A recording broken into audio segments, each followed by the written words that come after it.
Entitled Mom Asks My Opinion doesn't like the answer. The other day I was at my local reptile and exotic pet store to pick up some things for my small zoo back at home. When I entered the store, a young man was walking around clutching a snake to his chest. He seemed extremely upset and kept walking to the counter before quickly walking away, not saying anything. He appeared to be with two women, the GF and her mother, I later found out. They seemed to pick at him every time he walked away from the counter. I personally thought the snake was ill, as the young man seemed to almost be in tears. I looked to one of the employees, but they waved me off and pointed me over another employee, Alex, who was unloading their newest shipment of critters. Alex was super excited to show me some new side-neck turtles they had just gotten in. He and I got into a pretty heated debate about the amount of care needed for turtles in general. I stated pretty loudly that while they were fun to look at and play with, I didn't want another aquatic animal in my house, as they took a lot of specialty care that I was horrible with. I suck with pH levels and testing, and I admit it. It was then the mother of the girlfriend came over and interrupted our conversation. I will name her Donna. Hello, I'm so sorry to interrupt, but can I ask you a personal question, hon? Donna smiled at me. Sure, I shrugged, looking at Alex confused. So if I'm hearing correctly, you don't like turtles, right? So what would you do if your boyfriend decided to go out, buy a turtle, and just take it home? Donna waved her daughter and the boyfriend over. Now, I'm a blunt person. I wasn't sure where the conversation was going, but I had an idea. Looking between Donna and the upset boyfriend, I answered a question with a few of my own. Would I have to take care of it? That doesn't matter, Donna starts. Actually, it does. It's not like a dog that's a joint commitment. If I don't want to take care of a reptile and it belongs to my partner, I'm not forced to. Am I afraid of turtles? I continue. No, they're just disgusting, the daughter-girlfriend snarks. She's now Karen. This is the wrong place for you to be shouting that kind of BS. I gesture around at the reptile owners, all of whom look a little insulted. I look at the boyfriend, who's not really paying attention. He's just staring at the snake and rubbing its chin. Finally able to get a good look at the snake, I'm a little shocked. This isn't like a baby or even a juvenile animal that's normally sold in stores or shows.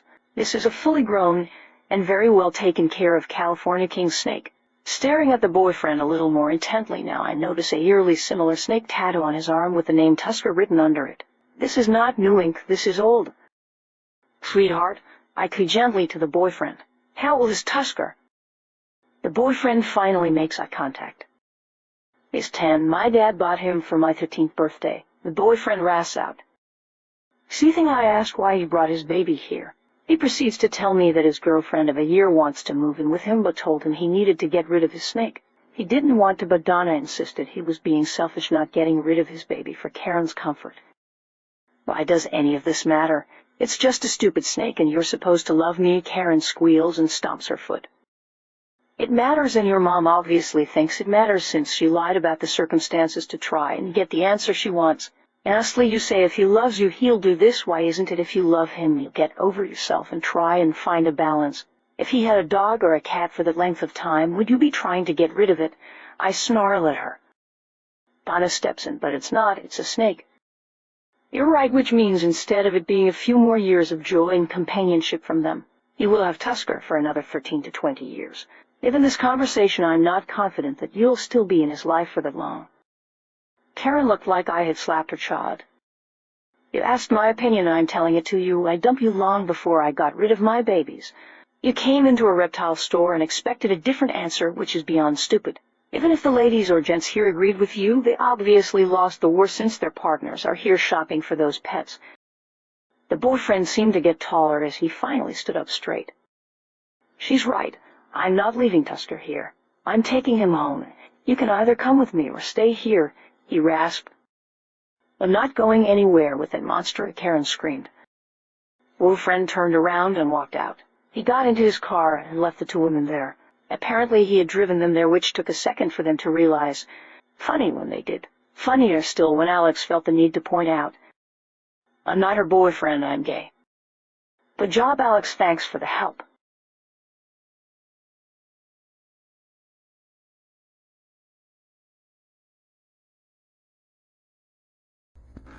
Aaron and his kids decide my land is theirs whenever they want. The nice weather is in and the Karens are coming out. So my house sits in a big plot of land. It's 900 meters wide and stretches back 1200 meters long back into a forested area. I have the front of my property fenced off with a large gate to the main driveway and a smaller wood and wire farm style fence stretching down the width of my property that faces the road. The width has a similar small fence until it hits the forested area. Most of the forest is sugar maple that I take full advantage of and harvest maple sugar, and in my backyard I have several game traps set up, mostly for rabbits, a large dugout area for a vegetable garden.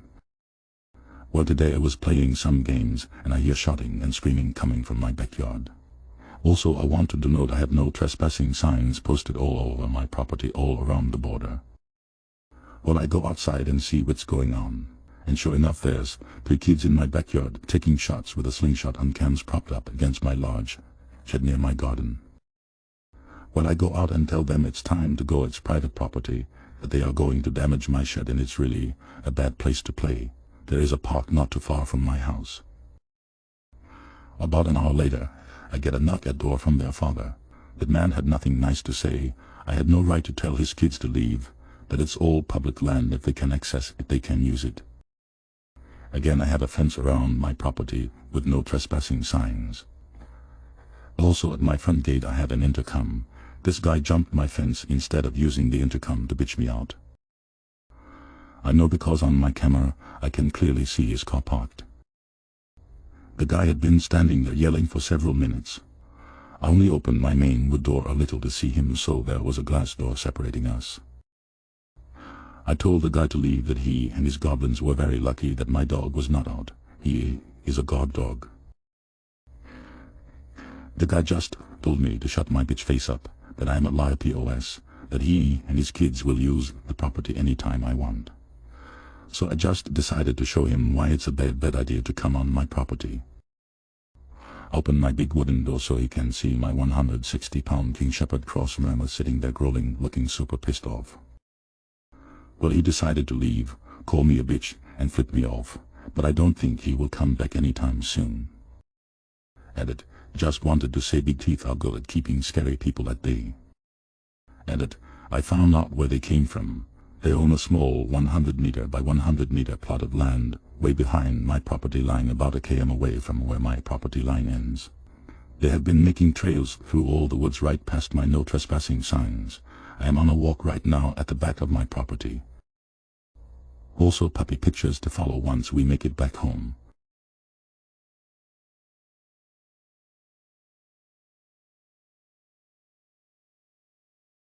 Check out my other incredible videos.